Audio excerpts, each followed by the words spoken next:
అంటే మహేష్ కోరిక ఏంటంటే, నేను ఎన్నైనా చేయొచ్చండి, 7 సినిమాలే చేస్తాను, నా కెరీర్లో 10 సినిమాలు చేస్తాను, ఒకదానికి డిఫరెంట్గా ఉండి, నాకు ఐఎమ్ నాట్ ఇన్ ఏ హరీ అండి. ఏదో సంవత్సరానికి 6 నెలల్లో ఒక సినిమా చేసి ఎవరు అవైలబుల్గా ఉంటే వాళ్ళతో ఇంకో సినిమా చేసి అలాంటి హరీబరీలో లేడు.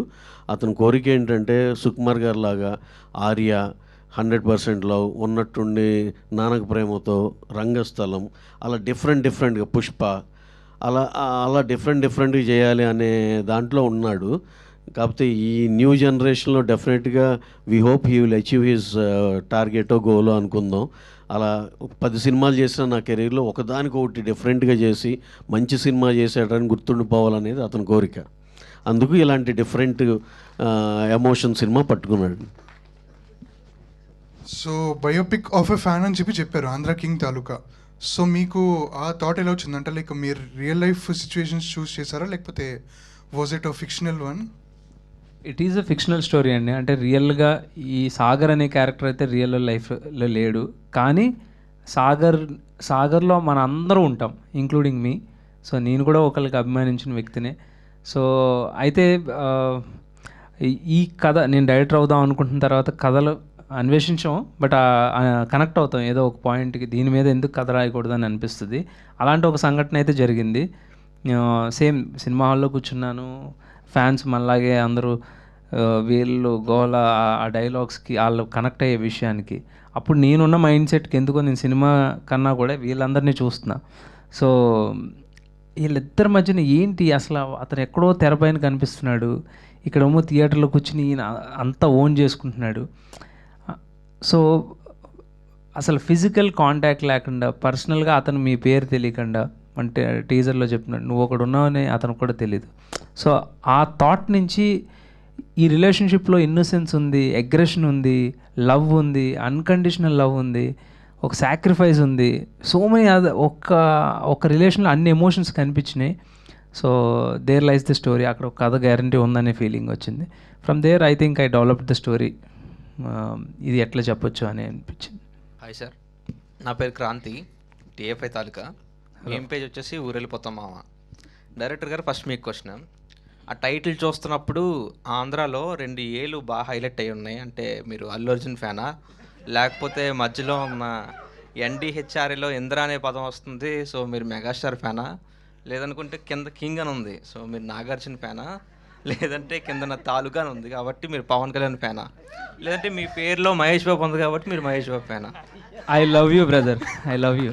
ఎందుకంటే 5 స్టార్ అది సో అందుకని టైటిల్ బాగా జస్టిఫై అయింది. మీరు చెప్పిన అందరు స్టార్ ఫ్యాన్స్ రిలేట్ అవడానికి టైటిల్ సరిపోద్ది. So please enjoy the movie. Super. అసలు మేము ఇన్నాళ్ళ నుంచి అసలు ఇంత డీటెయిలింగ్తో చూడాల, ఆ లెక్కన మీకు అసలు సినిమా ఎక్స్ట్రాడినరీ నచ్చుతుంది. Thank you sir. ఇంకొక విషయం ఏంటంటే, ఇందులో రామ్ గారు ఒక సాంగ్ లిరిక్స్ రాశారు కదా, అది మీరు దగ్గరుండి రాయించారా బలవంతంగా, లేదంటే వాళ్ళు అంటే ఎవరిని ఊహించుకొని రాసి ఉంటారని మీరు అనుకుంటున్నారు? అది నేను చెప్పలేనండి, దట్స్ టూ పర్సనల్. కానీ బట్ యాక్చువల్లీ ఆయన సిచ్యువేషన్ ఆయనతో డిస్కస్, ఆయన మ్యూజిక్ పట్ల విపరీతమైన అవగాహన ఉంది, ఇంట్రెస్ట్ కూడా. సో ఆ సిచ్యువేషన్ ఎలా ఉండాలి, పల్లవిలో ఏం చెప్పాలి, బీజిఎం ఇలా ఉంటుంది, చరణం ఇలా ఉంటుందని ఒక డైరెక్టర్గా నాకు ఒక గ్రాఫ్ ఉంటుంది, అది నేను ఎక్స్ప్లెయిన్ చేస్తూ ఉన్నా ఆయనకి. సంథింగ్ ఆయనకి ఎందుకు రాయాలనిపించిందో చరణంలో 2 లైన్స్ రాసుకుని వచ్చారు. నెక్స్ట్ రోజు ఆయన రాశారని నేను నమ్మలా ఫస్ట్. ఇలా చెప్పారు, ఇలా సార్ ఎగ్జాక్ట్లీ మనం అనుకుంటుంది ఉంది కదా, బ్యూటిఫుల్గా ఉంది కదా అని అన్నాం. అంటే ఊరికే ట్రై చేసా ఎలా ఉందా అని అన్నారు. సరే అయితే పల్లవి కూడా ట్రై చేస్తే మనకు కాస్ట్లీ లిరిసిస్ట్ దొరుకుతాడని చెప్పారు. అది అదండి ఆయనది. దాంట్లో చెప్పాలంటే ఎప్పుడు నాకు ఒక డౌట్ ఉండేదండి, రామ్ గారు చూస్తాక చాలా అందంగా ఉంటాడు, బ్రహ్మాండమైన డ్యాన్స్ చేస్తాడు, ఎంటర్టైన్మెంట్ బ్రహ్మాండంగా చేస్తాడు. Toughest part for any artist is entertainment చేయటం అండి, కామెడీ చేయటం. అది పండేటట్టు చేయగలిగినప్పుడు పెద్ద స్టార్ అయిపోతారు. అది చేస్తారు, ఎమోషన్లు, ఫైట్లు చేస్తారు. ఇవన్నీ మనం చూసాం కందిరీగలో, దేవదాసులో, ఇవన్నిట్లో. అసలు ఎలాంటి డాన్సర్ అండి, ఇన్ని బెస్ట్ క్వాలిటీస్ ఉండి ఏంటి ఈయన ఎప్పుడు ఇంకెక్కడో ఉండాలి. కాకపోతే ఇప్పటి నుంచి నేను అనుకుంటున్నా రైట్ మైండ్ సెట్లోకి వచ్చారు, రామ్ 2.0లోకి వచ్చారు. ఇక ఆయన నాకు తెలిసి డెఫినెట్గా అన్ని మంచి సినిమాలే ఇస్తారు అనేది మాకైతే బలంగా అర్థమైంది మీ అందరం ట్రావెల్ అయిన వాళ్ళందరికీ. ఎందుకంటే ఆయన sense on the script and this thing చాలా ఇంటెన్స్, చాలా సూపర్ ఉంది. So now he's not in a position to leave any single scene.